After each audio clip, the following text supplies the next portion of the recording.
Hello, hello.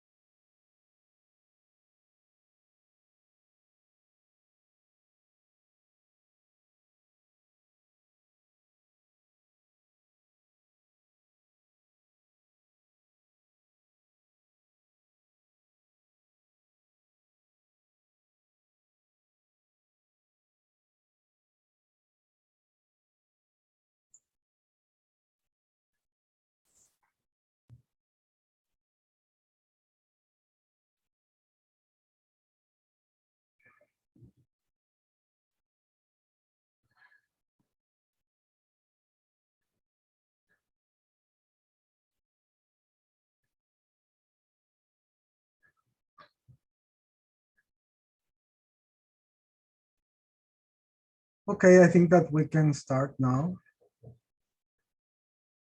Hello, hello, good morning, good afternoon, good evening to all. Greetings, my name is Werner Munoz and I work for the Global Campaign for Education. So welcome to this webinar, Transforming Education, Advancing Children's Rights for Today's World, organized by the Human Rights Watch and co-sponsored by the Global Campaign for Education, OMEP, Defense for Children, Save the Children, World Vision, the Right to Education Initiative, and Unesco. This event has multiple aims. It is a way to welcome and getting ready for the upcoming Transforming Education Summit at the United Nations General Assembly in September, as well as for the pre-summit later this month at the UNESCO headquarters in Paris.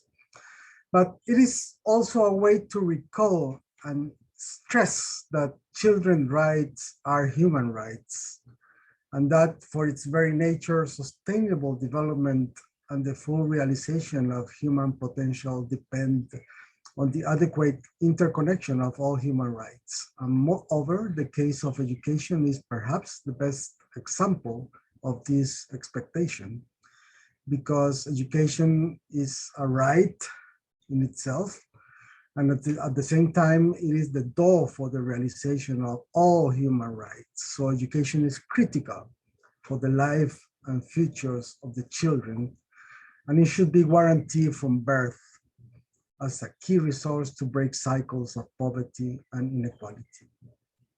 Thanks to the diversity of our today's panel, we are able to explore some aspects of these complexities through the presentations of our brilliant speakers. Of course, we must remember that we have a right not to just any education, but to an education that breaks the chains of colonialism and exploitation.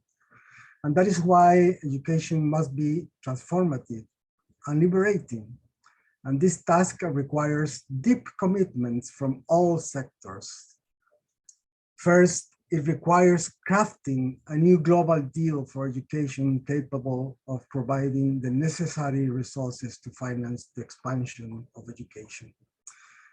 We know how the cost of education continues to pose barriers to secondary education, and these obstacles prevent progress in the universalization of this right.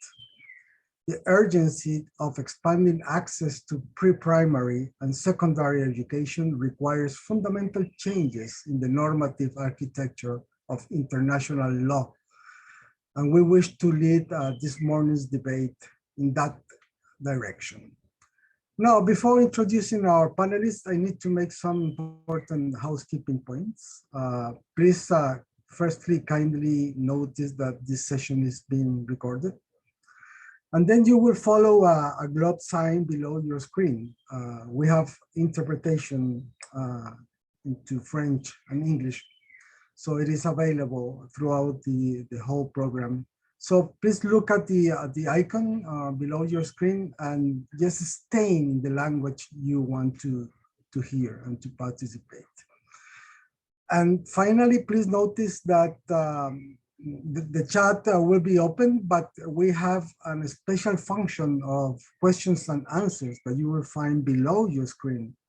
So please write down your questions there, and I will be able to read it after the presentations. So this will be the way that we can respond to your questions. So I will start our panel today. We have 6 amazing speakers, as I said. So I will start with Rola Monet, who is the Right to Education Specialist for UNESCO. So Rola, the floor is yours for 5 minutes, please. Thank you so much. Thank you very much, Werner. Good afternoon, good evening, good morning. I'm very honored to be a part of this panel today to discuss how to advance the rights in the context of the transformation of education. I think we all agree that the world in which the right to education was originally conceived has changed beyond recognition, I would say. It has been now over half a century since for instance, the UNESCO Convention Against Discrimination in Education, which is the first only legally binding source, which is entirely dedicated to the right to education, was adopted. So as highlighted in recent consultations on the implementation of this convention, states are now encountering new challenges while existing barriers to the right to education remain pervasive. But states are also surpassing their international obligations as they are stipulated in the normative framework, suggesting a natural, I would say, progression in the international community's expectations and standards. Although the international legal framework can, of course, be interpreted flexibly, investigating the new challenges that we are facing today creates an opportunity to reflect and open a collaborative discussion as to the potential expansion of the right to education. And let me just mention that this is done currently through our current initiative on the evolving right to education, what we call the evolving right to education. By examining the need to further reinforce and clarify the rights and obligations in light of today's context and building also on the UNESCO Futures of Education report, this initiative aims to explore the possibility to update the international normative framework. This initiative was born at a time of uncertainty, I would say. The COVID-19 pandemic has exacerbated an existing learning crisis. And despite the reopening of schools worldwide, education is still not reaching those that need it the most, and opportunities are not equitable.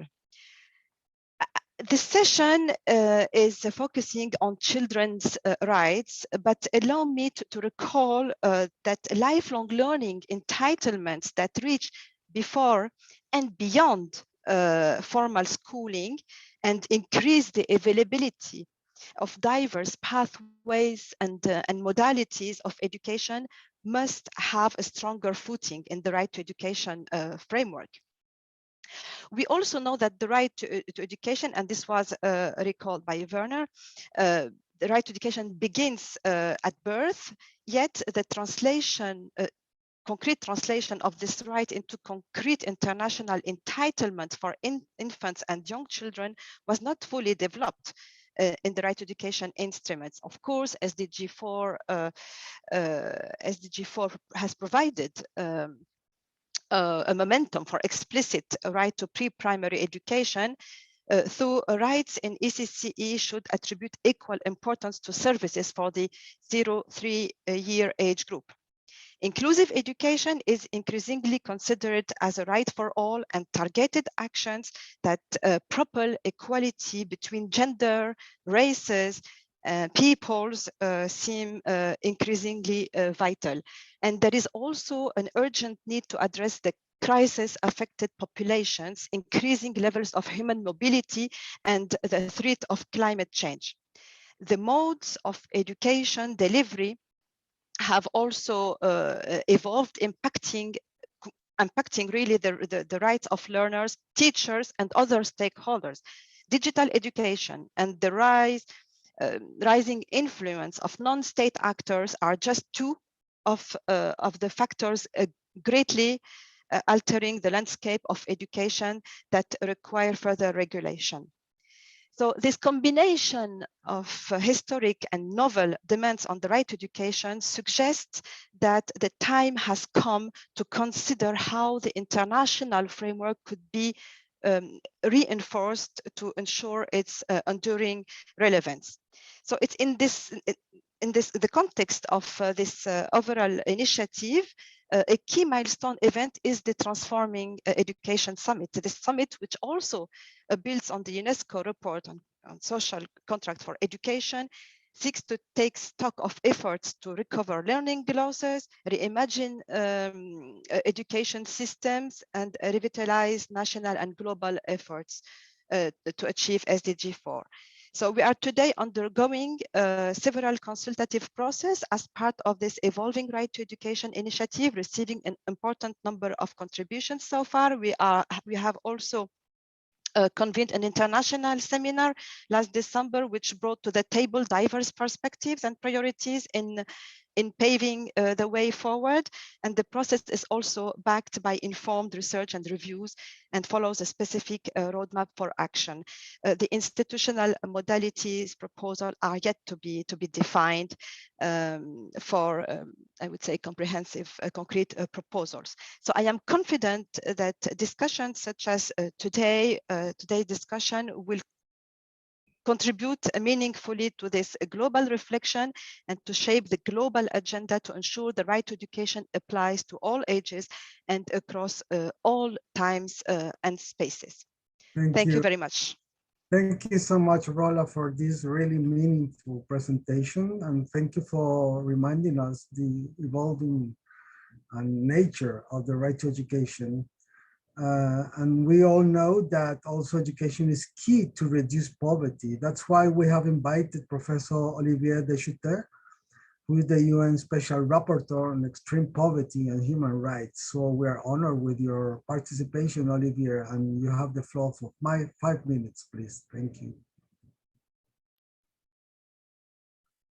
Well, thank you very much to all, and thank you to you, Werner, for chairing this panel. I'm very honored and delighted to join.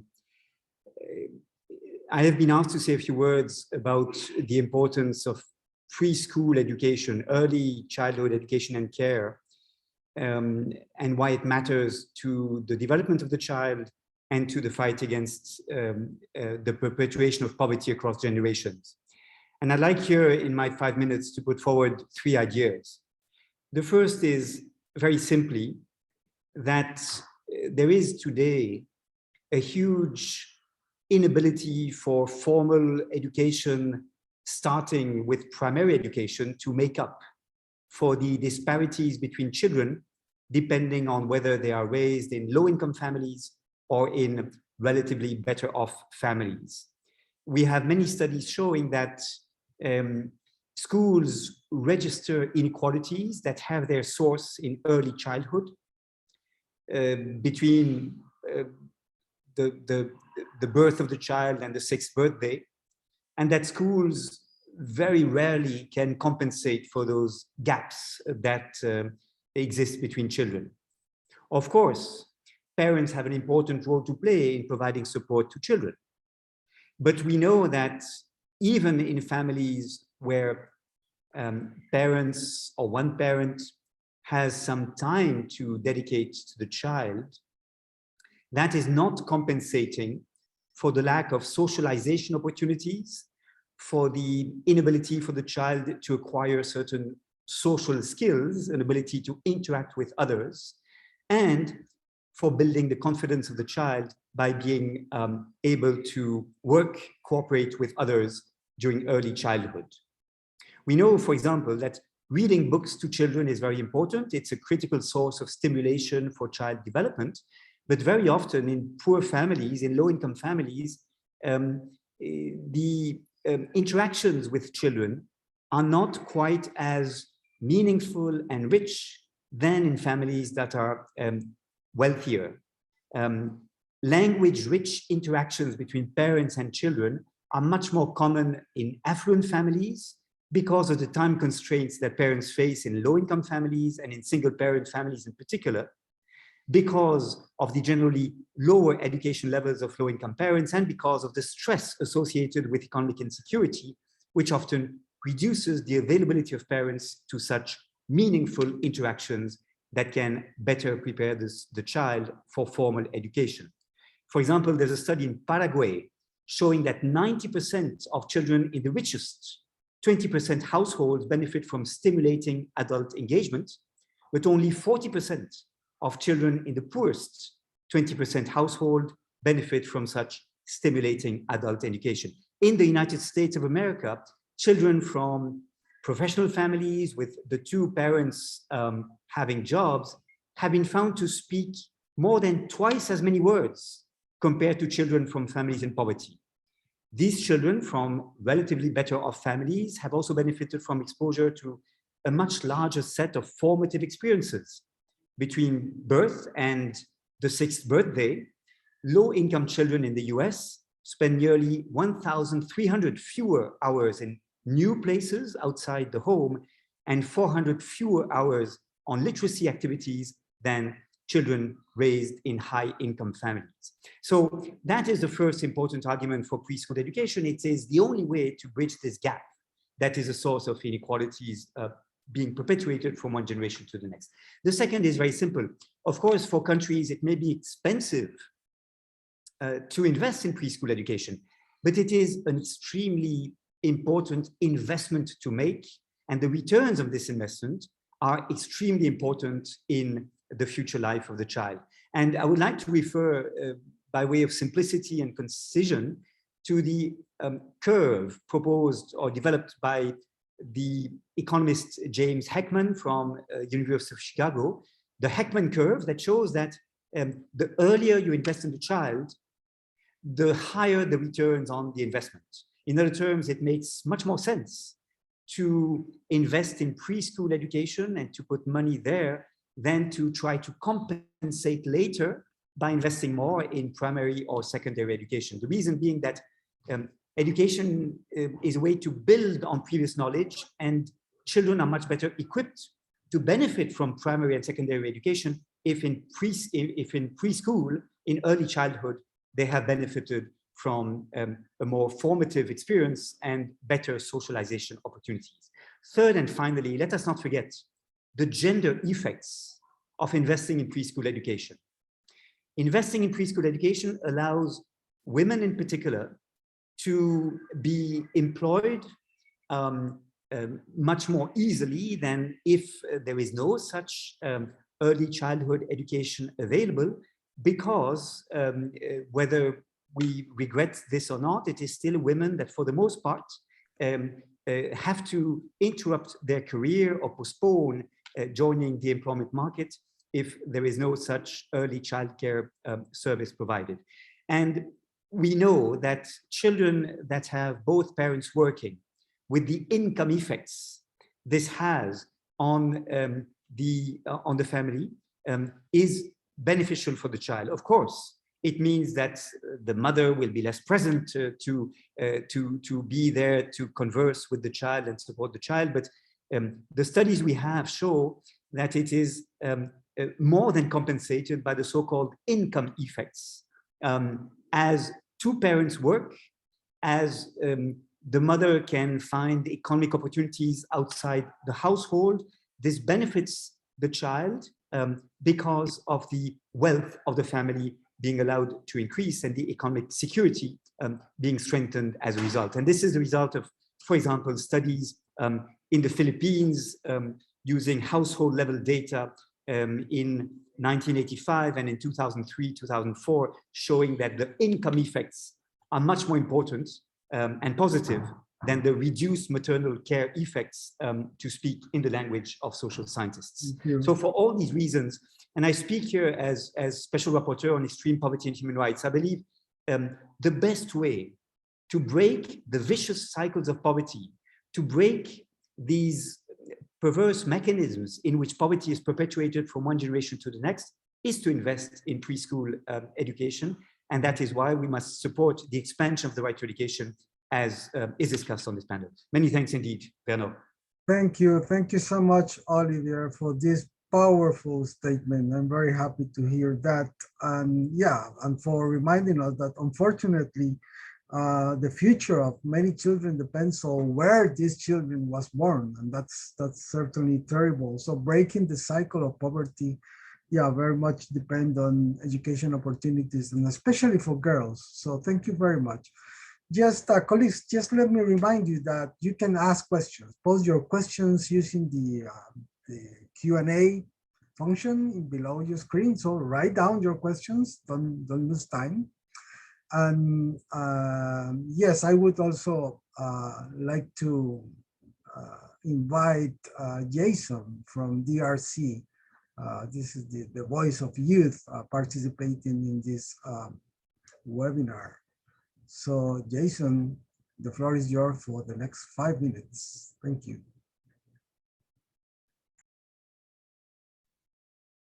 Yes, I think. Merci beaucoup.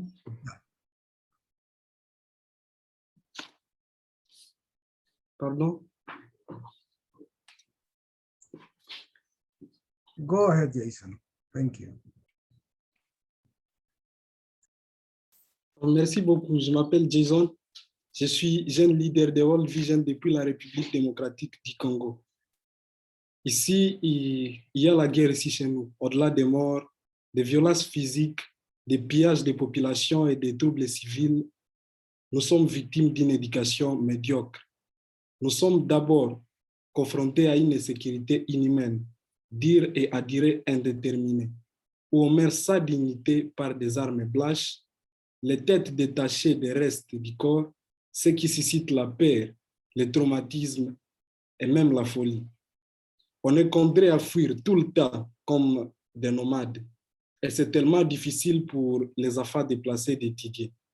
Les salles de classe sont brûlées et des milliers d'enfants restent à la maison sans éducation.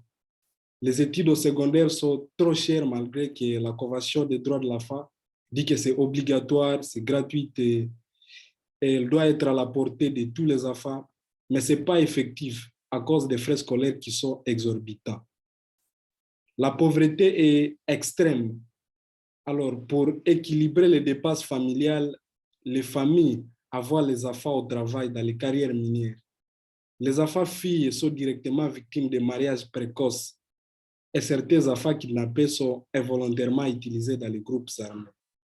Pendant que le monde entier se bat pour de grandes visions, les vies des enfants sont paisibles dans certains autres pays.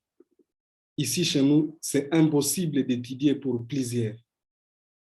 Et s'il faut un monde sans violence, sans mariage d'enfants, sans analphabétisation, là où on pense que les droits des enfants peuvent être effectifs, souvenez-vous qu'il n'y a pas le monde sans la République démocratique du Congo. Et s'il faut faire de grandes actions humanitaires pour le monde, ne vous arrêtez pas seulement dans les grandes villes de nos pays. Et sans l'œil du monde sur nous, on risque d'être un danger pour le monde entier sans éducation. Parce qu'une génération qui n'est pas éduquée, c'est une génération sacrifiée. Et quand elle est sacrifiée, et cette manque d'éducation laisse à ce qu'elle sacrifie aussi d'autres générations qui viennent et elle devient une bombe pour la génération présente. Je voudrais simplement dire qu'il n'y a pas de monde sans nous. Nous voulons que nos paroles soient source d'action. Pendant que vous attendez d'intervenir, la guerre, elle n'attend pas de nous abuser. Amenez-nous à l'école au lieu de nous marier. Apportez-nous des stylos à la place des armes. Apprenez-nous l'amour à la place de la haine. Et si vous y arrivez, vous aurez aidé le monde entier et les visions auront du sens. Merci beaucoup.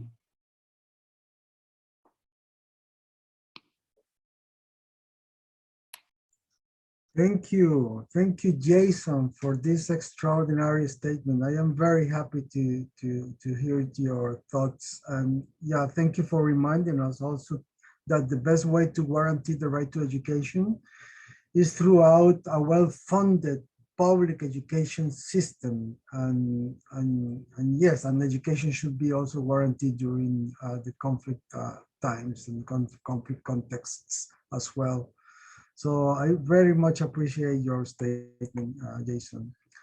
And obviously we need a lot of reforms in terms of governments and states' responsibilities and obligation. And then I would like to invite Joe Becker, who is the Children's Rights Advocacy Director in Human Rights Watch, to tell us a bit on the potential of the new international law to advance the right to education. But just let me also recall that we have interpretation into French and English, so you can use it by clicking the below your screen, the sign of interpretation, the little globe.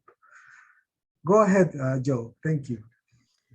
Thank you, Werner, and thank you to my fellow panelists for speaking so eloquently about the power of education and the urgency of removing the barriers that children face.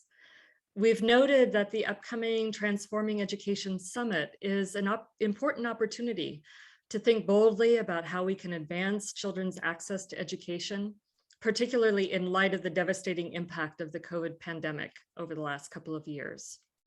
We've already highlighted the opportunity to re-examine our existing framework, and I'd like to build on this and address existing international law, whether it's sufficient in today's world, and whether updating our international framework could drive additional progress. The Convention on the Rights of the Child and other international instruments guarantee children the right to free and compulsory primary education. But they do not guarantee children the immediate right to free secondary education, and they say nothing at all about the right to early childhood education or pre-primary.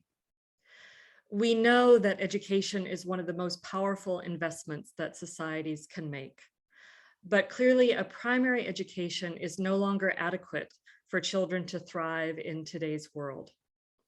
And as Rola has already pointed out, today's context is very different. Since the Convention on the Rights of the Child was adopted more than 30 years ago, the world has changed dramatically with economic growth, changing job markets, technological innovation, and as Olivia has noted, a wealth of new research about the far-reaching benefits of education for children and for their societies. Before the pandemic, approximately 85% of children completed primary school. Now that's not good enough, but we've seen slow and steady progress. By contrast, however, only half of the world's eligible children currently have access to pre-primary or secondary school. That's more than 400 million children that are currently excluded. And for many, as we've heard from Jason, the main barrier is cost. It's no longer acceptable that children's development and future prospects are determined by their family's ability to pay for education. We also have to be very clear that allowing children's access to education to depend on their parents' ability to pay fees is incompatible with the Convention's principles of non-discrimination and the best interests of the child. We believe it is time to update the right to education under international law and explicitly guarantee children's rights to free pre-primary and free secondary. We can do this in a variety of ways.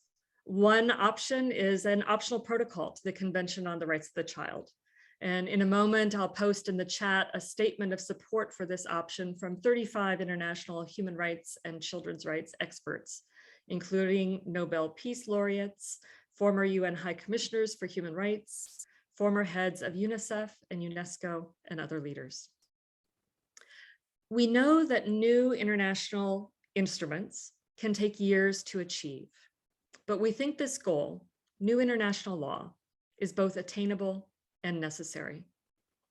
First of all governments have already made a political commitment to free secondary and expanding early free primary as part of the Sustainable Development Goals. However, we also know that many countries are off track and there's no commitment beyond 2030. Governments should be willing to translate their political commitments into a binding obligation. Secondly, at least 89 countries already guarantee at least 1 year of free pre-primary education, and at least 113 countries guarantee 11 or more years of free education in their domestic law. This provides a strong basis of consensus for new international obligations. And finally, we've seen the unique power of new international law to prompt far-reaching changes in law and practice. For example, since the adoption of the optional protocol on the involvement of children in armed conflict, more than 20 countries have raised their minimum age of voluntary recruitment or stopped deploying children into armed conflict. More than 70 countries have strengthened labor rights for domestic workers following the adoption of the Convention on Decent Work for Domestic Workers. This was a decade ago and has changed the lives of millions of women and girls worldwide. When governments convene in September for the Transforming Education Summit, we hope that they will include this in their statements: support for an expansion of international law to ensure every child's right to a free education from pre-primary through secondary. It's time to ensure that free pre-primary and secondary education is no longer something only extended by governments when and if they choose, but is a binding legal obligation that benefits all children. Thank you. Thank you, Joe. Thank you so much for this statement. Yes, we believe that the world changes need to lead to new responses from international law, and one of these responses might be the optional protocol for expanding the access on pre-primary and secondary education. And I think this is very realistic and this is doable. So we need to, support this initiative. And this will require money, more investment in education, certainly.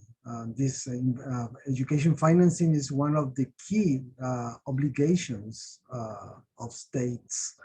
So David Archer is going to talk about a little bit on this. So thank you, David. You have 5 minutes. So thanks very much, Werner, and thanks everyone. In some ways, I think whether or not there's a binding obligation to provide early childhood education and secondary education, or whether it's subject to progressive realization to the maximum of available resources, we need to take much more systematically and read a much more rigorous approach to identify whether states are fulfilling that or able to fulfill that in the present environment, and to identify retrogressions and violations. And I do think the Transforming Education Summit, which is happening in September, is a powerful moment. It's a great opportunity. I am the stakeholder convener for the finance track for that summit.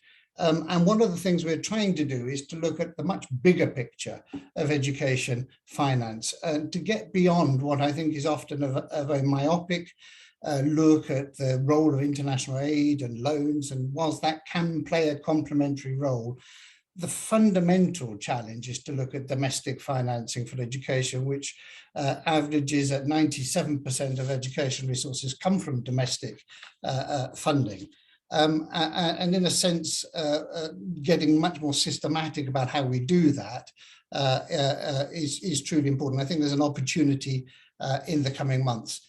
When we do look at domestic financing of education, there's been global international benchmarks that countries should be spending 15 to 20% of their budgets on education. And that share of the budget going to education is clearly important. It's a significant element, but itself is never going to be enough. Because a 20% share of a small pie is a small amount, and we need to look at the size of the pie more systematically than is usually done. It's also important for us to get beyond just looking at the share of the budget going to education, because we end up otherwise competing with other services like health, with water, sanitation, energy, transport, and we really need to be working together with other sectors to advocate for more resources. And I think that's which really takes us to looking at the strategic role of action on tax. Low-income countries have an average tax to GDP ratio of 16%, and it is projected even by the International Monetary Fund that most countries could expand their tax to GDP ratio by 5 percentage points within the medium term. So by 2028, 2029, we could have a significant expansion in tax to GDP ratios. On average, low-income countries could get to 21%. And that would enable a doubling, literally a doubling of spending on education and on health and on social protection. So if we're serious about making progress on education and the interconnection between education and other public services, we need to be looking at action on the tax base. Now, there's a lot that countries can do themselves, but there's also a need for globally coordinated international action to look at the way that global tax rules are set. At the moment, global rules are set by the Club of Rich Nations, the OECD, and there's an urgent need to have a new UN tax convention. We also need to look beyond tax. We need to look at debt, where you are faced with so many countries now spending more on debt servicing than they are on education and health in many cases. And the need for a new global process of debt cancellation, of debt renegotiation, and a new debt workout mechanism wherever countries are spending more on debt servicing than they are on education or health. We also need to look at the wider macroeconomic policy environment. There is an alarming estimation that 85% of the world will be pursuing policies of austerity by the end of this year, according to the Global Austerity Alert report that came out last year. One of the central policies of austerity around the world is the imposition of public sector wage bill constraints. Now, that might seem like quite a remote thing, but if you're serious about education, we have to recognize the largest single group on the public sector wage bill are teachers, and the second largest group are nurses or health workers. And so if you have a constraint on your overall public sector wage bill, you cannot expand spending on education and health. We are in a process of a dialogue with the International Monetary Fund to really get them to move away explicitly from the use of those public sector wage bill constraints, which are so seriously undermining the pursuit of development goals. We, I think, need to look at a whole range of other actions as well. There's last year, in response to COVID, there was the issuing of special drawing rights, which pumped $650 billion into the economy and helped some countries, low-income countries, to maintain their spending on education. However, the vast majority of those special drawing rights went to rich countries who didn't need them. And there's a really urgent call now for, first of all, a new issuing of up to $3 trillion of special drawing rights and a mechanism for the automatic redistribution of those to countries with the greatest needs who are falling short, particularly on goals of education and health. I think perhaps finally, one of the things which really needs to happen is a change of mindset, that at the moment, investment in education is seen, spending on education is seen as pure consumption by most ministries of finance. They don't see it as an investment in economic growth or in development, because the dominant view is a 3 to 5 year cycle of economic planning or a 3 to 5 year political cycle. And in that time frame, spending on education is consumption. But if you take an 8 to 10 year view, a longer term view, education is about the soundest investment a country can make. So we need to find ways for countries to be able to factor in the long-term returns to investment in education within those short and medium-term cycles. There's certainly an urgent need for a more strategic dialogue on education financing between ministries of education and ministries of finance. But the thing to take away, I would say overall, is that countries can afford to expand universal access to early childhood education as well as primary and secondary education if they take the bold action on the economic policy, they resist the cult of austerity, they expand tax to GDP ratios in a progressive and gender responsive way, and if there's global action on debt. The challenge is, what we need from the international community are not small pots of money in aid and concessional loans. That can play a role, it can complement what happens, but what is really needed is international action to prevent countries from being undermined in the pursuit of those education goals by the present international system. We have, I think, a very compelling paper on finance, which will be a second draft of which will be circulated hopefully tomorrow. And I urge everyone to get behind that, because if we want to advance the right to education and expand it, we have to be serious about how we're going to finance that. The resources are there. It's a question of political will and political choices. Thank you. Thank you, David. Thank you so much. I think that David has been very vocal in stressing that domestic financing is a way to increase sovereignty and as a way to decolonize also education financing. So thank you for that, David. I think it's absolutely crucial. And now, last but not least, we have Dr. Kumba Bolivari, who is the UN Special Rapporteur on the right to education. And let me also take just a minute to stress how grateful we are, Kumba, for your fantastic work during your mandate. We all know that you are about to end your mandate in the next weeks.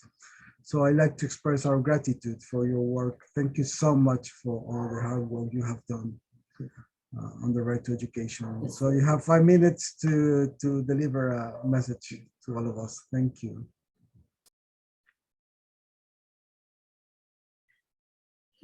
Thank you so much, dear colleague Werner and all the colleagues. It's really a pleasure to meet you and have this partner discussion.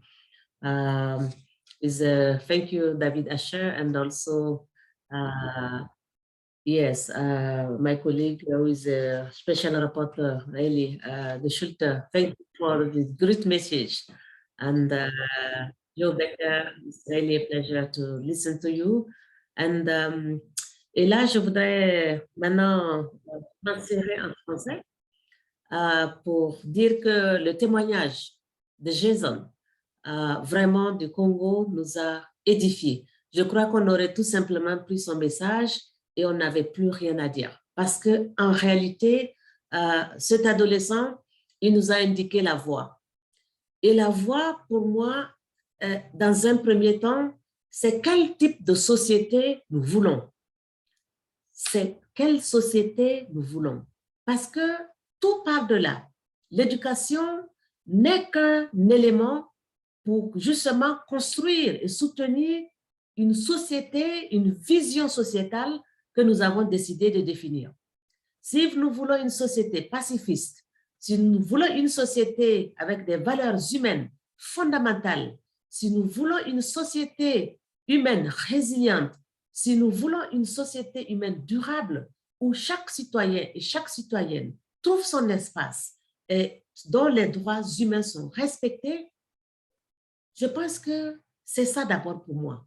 D'abord ça qui est essentiel. C'est quel type de société que nous avons décidé de construire. Et ensuite, l'éducation vient justement pour soutenir ce type de société. Et deuxièmement, je voudrais dire que l'éducation, en termes de vision, et je suis vraiment très heureuse d'apprendre des uns et des autres, parce que l'éducation, ce n'est pas seulement l'enseignement primaire ou pré-primaire. L'éducation, c'est tous les autres segments de l'éducation. C'est à la fois le long life learning, mais depuis la petite enfance jusqu'au niveau de l'université, en passant aussi par le primaire, le secondaire, mais aussi la formation technique et professionnelle.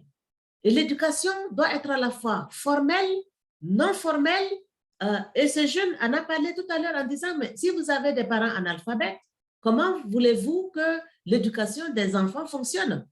Donc, ça veut dire que l'alphabétisation des adultes, l'éducation non formelle, l'éducation spirituelle et l'éducation environnementale, ça fait partie des enjeux fondamentaux sur lesquels il faut absolument pouvoir s'organiser. Le troisième élément sur lequel je voudrais vraiment mettre pour moi l'emphase, c'est vrai, on a un cadre juridique, un cadre légal depuis plus de 6 décennies. Comme l'a annoncé d'ailleurs Hula Mumne, mais aussi d'autres orateurs. Mais en réalité, on est dans une situation aujourd'hui de passage historique du droit à l'éducation. Parce qu'il faut reconnaître que durant toutes ces décennies, le cadre juridique, il est là, il a existé. Mais est-ce que quand on se pose la question, où en sommes-nous aujourd'hui? Est-ce que vraiment les États ont respecté leurs obligations?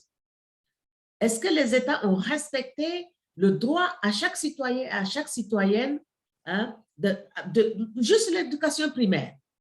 Juste l'éducation primaire. Est-ce que les droits de ces enfants ont été respectés? Non. Est-ce que le droit de façon progressive pour les adolescents et les adolescentes a été respecté? Non. Et progressivement jusqu'au niveau de l'université. Donc, c'est ça. Je crois qu'on doit travailler avec cette situation contextuelle. Le préscolaire dont on en parle, on sait, et je suis absolument d'accord avec mon collègue de Schulter quand il dit le préscolaire doit être les fondations du système éducatif. Il faut y investir pour s'assurer qu'on construise une bonne fondation. Je suis absolument d'accord sur cette affirmation-là et je crois que c'est fondamentalement important d'y mettre des ressources. Et les ressources financières, comme disait d'ailleurs David Asher, il faut trouver ces ressources. Et ces ressources doivent se retrouver aussi dans cette question de justice sociale et de solidarité mondiale, dans un premier temps. Mais il faut aussi regarder les mécanismes économiques et stratégiques qui s'organisent au niveau des pays. Il a parlé de la dette. Ça fait partie des mécanismes qu'il faut absolument pouvoir explorer. Et c'est pour ça que j'ai dit qu'il faut avoir la vision d'ensemble. Et l'éducation n'est qu'un élément dans tous ces enjeux du monde. Et en fait, un autre élément sur lequel je voudrais vraiment aussi intervenir, au-delà du cadrage, nous avons aussi les nouveaux enjeux qui émergent. La dimension digitalisation de l'éducation, où les acteurs privés ont décidé de prendre l'espace sur tous les domaines de l'éducation. Et ça, d'ailleurs, j'ai un rapport que je vais présenter bientôt au Conseil, bien sûr, des droits humains. Vous êtes la bienvenue, bien sûr. Et ça, c'est un enjeu aussi énorme.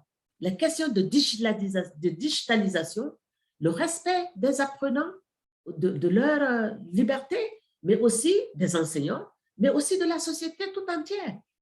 Et aussi des décideurs. Parce qu'on voit qu'aujourd'hui, il y a des groupes privés qui sont en train de prendre le lead et le leadership même dans le domaine de l'éducation, qui proposent des contenus, des curriculums, qui forment des enseignants. Et ça, il faut absolument, je crois qu'il faut vraiment tirer le boulet rouge et dire tout simplement que les principes d'Abidjan sont là et ont été proposés aussi pour régler l'implication des acteurs privés en respectant les droits à l'éducation. Et enfin, je voudrais aussi dire qu'il faut qu'on puisse faire attention parce que pour moi, c'est une vision d'ensemble. Nous sommes à une histoire charnière du droit à l'éducation. Et on voit que dans ce processus de mutation du monde et de notre humanité, il y a des enjeux fondamentaux, comme la crise de l'environnement, mais aussi comme la crise économique dont David Asher parlait tout à l'heure, ces inégalités sociales, mais au-delà, cette digitalisation qui est en train de prendre de l'essor, il va falloir qu'on en tienne compte dans les nouveaux enjeux. Et pour moi, le monde et les Nations Unies doivent bien sûr permettre des espaces de dialogue, tant au niveau régional, au niveau mondial, mais aussi au niveau local. Parce qu'on dit souvent que ce n'est pas les décisions du sommet qui vont régler les problèmes de ceux qui sont au niveau local. Il faut qu'on crée des espaces pour que les gens qui sont au niveau local soient entendus, mais que aussi on leur donne la responsabilité de pouvoir participer et de prendre en main leur système éducatif, mais particulièrement leur développement. Et pour moi, c'est ça qui est essentiel et il va falloir que ces espaces de dialogue-là arrivent vraiment à s'organiser. Je voudrais féliciter encore la société civile pour leur dire de continuer à travailler sur ces questions. Je les y encourage Et je suis tout à fait disponible pour continuer justement à dire qu'il y a plusieurs options sur la table.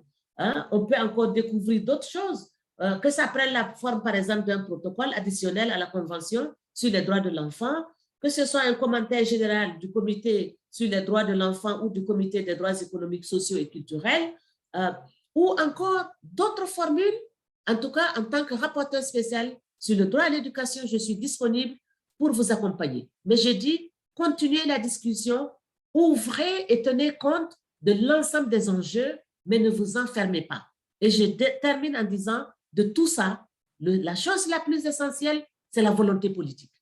Sans volonté politique, on peut continuer de faire des propositions, des recommandations, ça ne fonctionnera pas. On nous a dit au Burkina que nous sommes un pays pauvre, on ne pouvait pas avoir la gratuité de l'éducation. J'y ai été pendant 4 années. J'ai démontré par A plus B qu'on peut retrouver des ressources financières. Il faut juste savoir où est-ce qu'on les met. Ce n'est pas parce que souvent il n'y a pas de ressources financières, c'est une question de priorité et de où vous mettez ces ressources financières. Donc, je voudrais aussi dire et insister sur cette dimension volonté politique. Si les pays s'engagent à régler les problèmes de leurs obligations, je suis sûre et certaine qu'ils vont y arriver et notre monde se portera encore mieux. Merci beaucoup. Et en tout cas, encore félicitations pour cette belle initiative. Et je reste mobilisée. Merci Vernon et merci à toute l'équipe. Thank you so much, dear Kumba, for this absolutely amazing statement and for reminding us about the key obligations from state regarding education as a human right, and also for reminding us that education is called to shape a kind of society which grounds on human rights as a way of life. So thank you. Okay, colleagues, we have just a couple minutes left, 10 minutes or so. We have 4 questions in our questions and answer box. So what I'm going to do is just to read these questions and give a couple of minutes to each panelist just to refer to these questions and to make your, concluding remarks. The first one comes from Rafael, says, but can we integrate innovative education programs such as the Learning Accelerated program? So this is one question. Is it possible to integrate the accelerated learning process?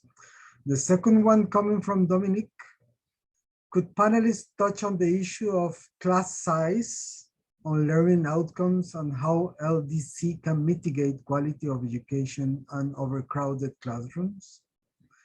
And the third one is coming from Klaus. Actually, he's doing 2, but I can summarize on saying that some people says that everything can be achieved by flexibility of the current legal framework.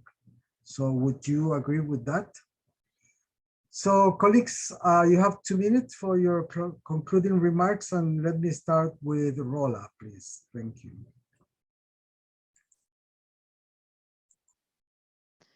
Merci Bernard. Permettez-moi de continuer en français du coup.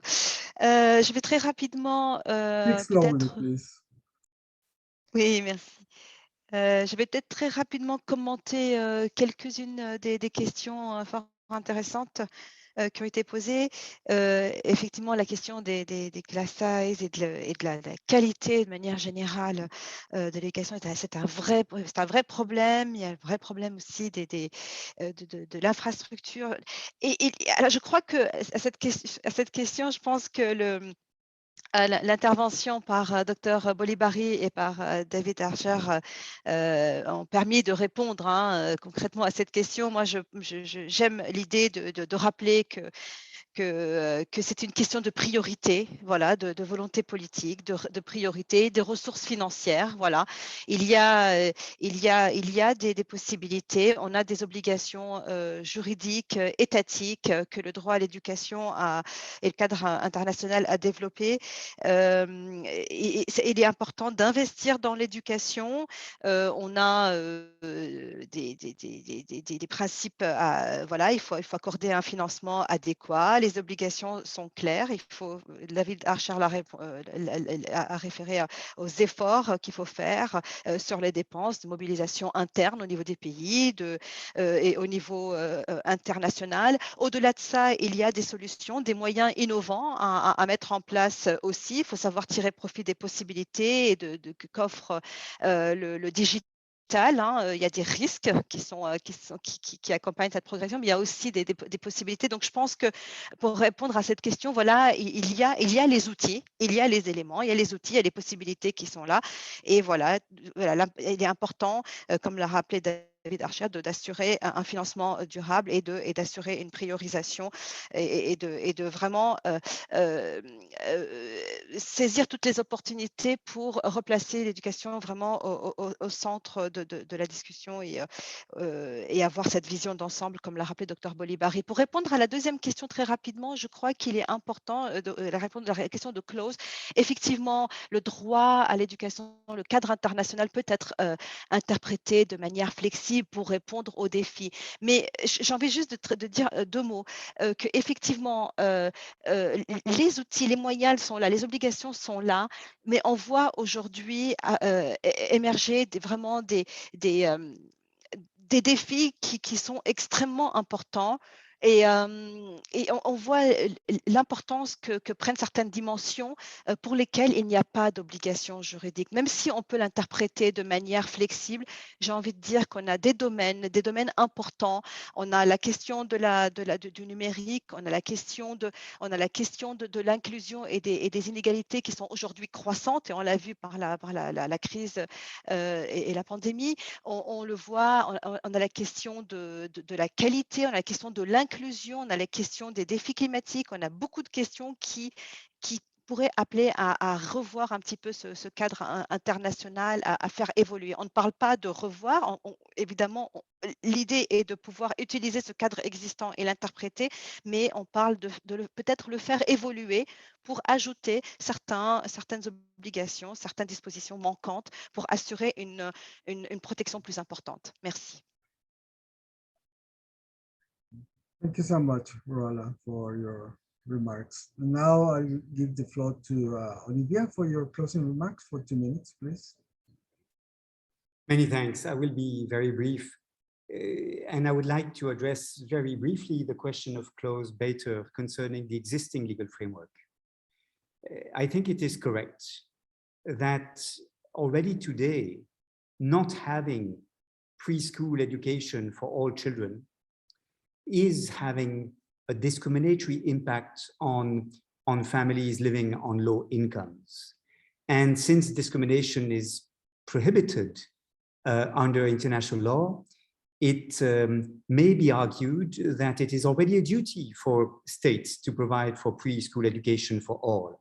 And I'd like to refer here to one case presented to the European Committee of Social Rights under the European Social Charter of the Council of Europe. That case was Central Union for Child Welfare versus Finland.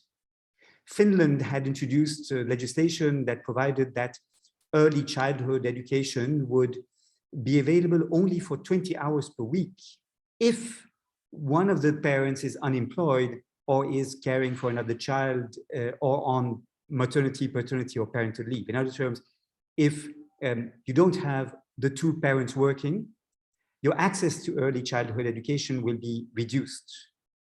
And the European Committee of Social Rights said that this was discriminatory against low-income households. It stated the following, I quote 3 sentences: vulnerable or disadvantaged families face obstacles as their access to childcare services is restricted depending on socioeconomic status.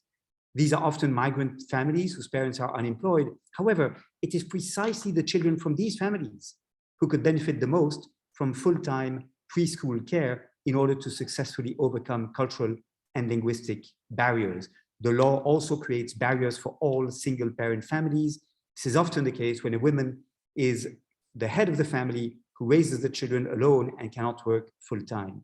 In other terms, what the European Committee of Social Rights says is that the failure to extend preschool education, providing early childhood education to all, has a discriminatory impact on precisely the families that need it most. Why? Well, because other families can find alternative solutions. And so I think that is what we can say in that sense. Guaranteeing preschool education as a human right would not be revolutionary. It's very important, but it is something countries already should be alerted to, even if we don't obtain immediately a change in the wording of international human rights law. Thank you so much, Olivia. Jason, you have a few minutes for your closing remarks. Couple of minutes, please. Thank you.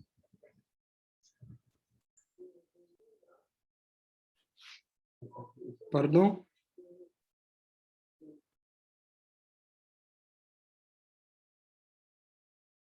Merci beaucoup. Je remercie d'abord tous les conférenciers, les panélistes pour des informations qu'ils nous ont données et tous ceux qui ont organisé cette conférence, et particulièrement pour tous les enfants du monde qui sont dans les situations de crise.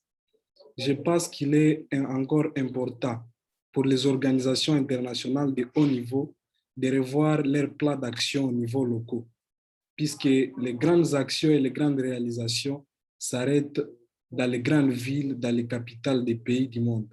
Pourtant, les problèmes entiers se retrouvent dans les fonds même de plusieurs de nos pays. Et à plus de cela, avoir des échanges qui seront continuels où on arrive à associer les personnes les plus victimes afin de venir parler de ce qui les affecte et faire savoir au monde ce qui se passe vraiment comme témoignage de l'effet de réalisation des organisations internationales sur des vies des enfants. Surtout cette considération peut être la plus grande réponse parce que faire quelque chose pour les enfants sans les enfants, c'est les faire contre eux. Merci beaucoup.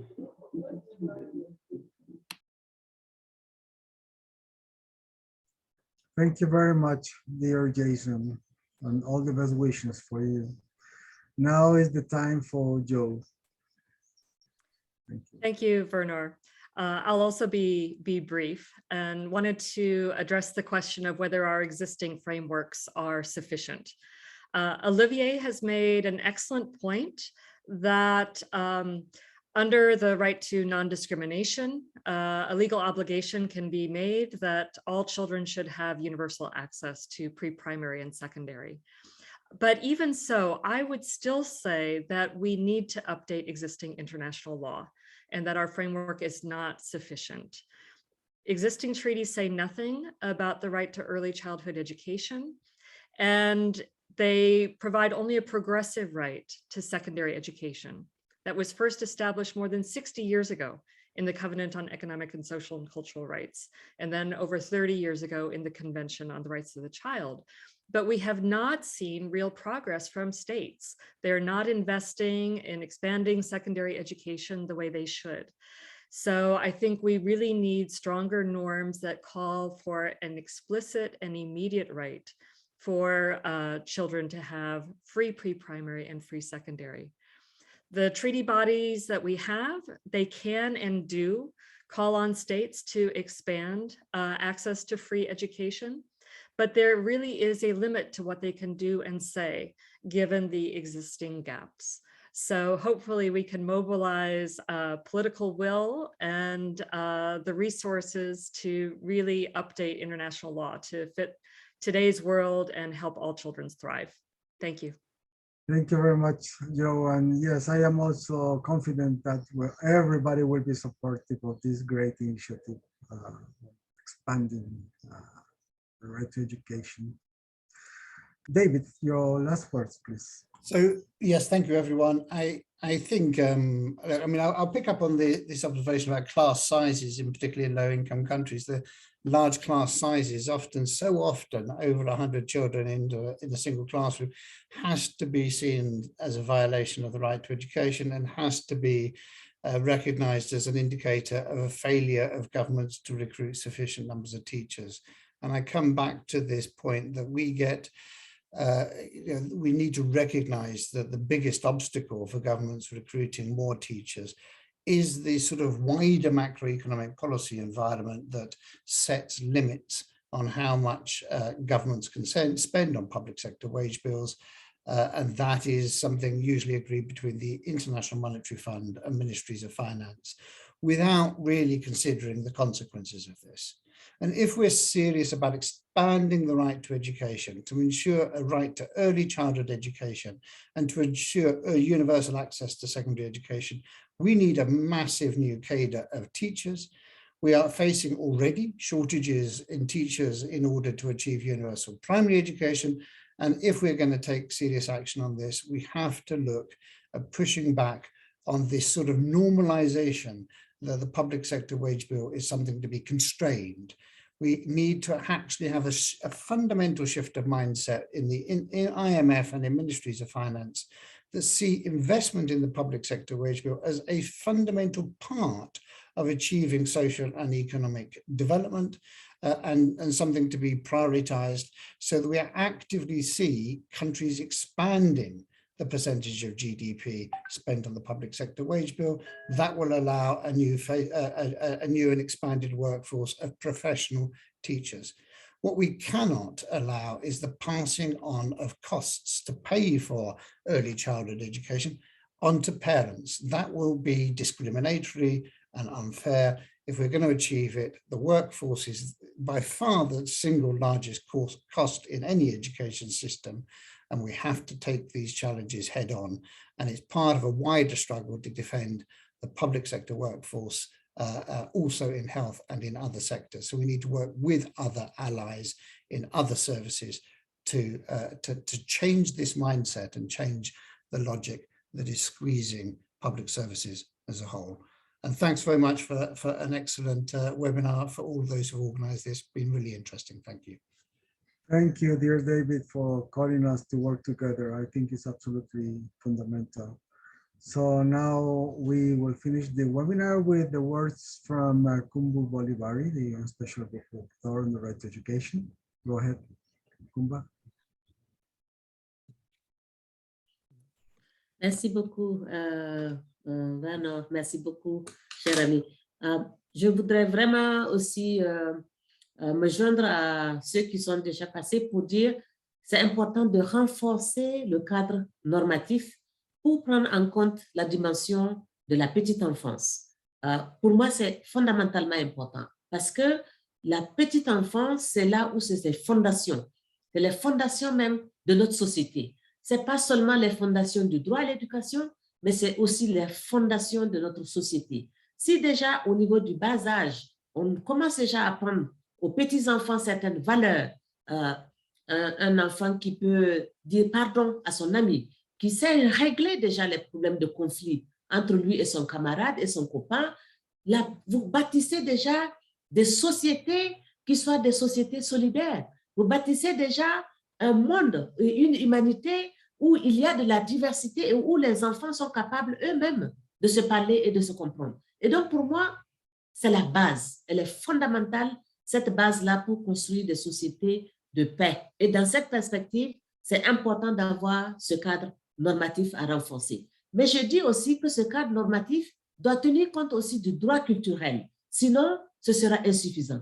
Mais il va falloir aussi tenir compte du droit économique, mais aller vraiment plus loin pour tenir compte aussi de ces aspects de dimension environnementale pour s'assurer qu'on puisse prendre en compte particulièrement toutes les spécificités, mais toutes ces questions d'inégalité, mais s'assurer que ce soit une éducation vraiment déjà depuis la petite enfance, mais aussi les autres ordres d'éducation, mais en s'assurant qu'il y ait de la non-discrimination et en s'assurant justement que c'est une éducation gratuite, publique et de qualité que nous défendons. Parce qu'en ce moment, ce sera vraiment pour tout le monde et ce sera pour toute notre humanité. Merci beaucoup.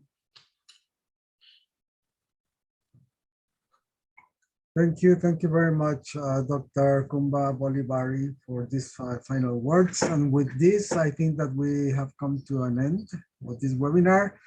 Thank you so much on behalf of the Human Rights Watch and all the co-sponsor organizations for this great opportunity. And we believe that civil society has a big responsibility on moving forward and working together for the right to education. So congratulate you. Thank you all panelists for these fantastic contributions.